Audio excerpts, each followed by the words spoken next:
Hari ini saya nak kongsikan berkenaan dengan kelebihan-kelebihan emas. Dan satu kelebihan besar kalau anda simpan emas tu di Public Gold adalah kemudahan buyback ataupun belian semula emas bila anda perlukan tunai.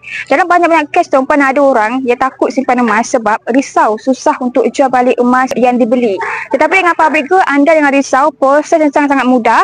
Anda bawa sahaja gold bar ataupun dinar yang dibeli daripada syarikat Public Gold ke mana-mana cawangan di seluruh Malaysia. Mereka akan beli semula pada harga buyback semasa yang dipaparkan secara telus di laman web. Anda tak perlu risau pun tentang tawar-menawar harga ataupun kena tolak upah seperti barang kemas.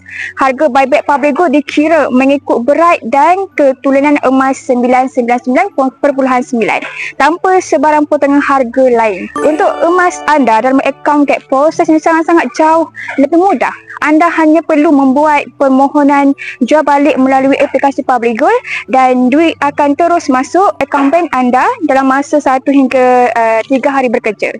Inilah sebab mengapa Public Gold menjadi pilihan ramai. Emas anda bukan sekadar cantik untuk disimpan, tapi mudah untuk kita tukar balik kepada tunai. Sama ada untuk modal bisnes, bayar rawatan ataupun menampung kesemasan keluarga. Jadi simpanan emas bersama Public Gold memberikan ketenangan fikiran, bukan sahaja melindungi nilai kekayaan tuan-puan, tapi apabila terdesak anda boleh jual balik tanpa melalui proses yang rumit.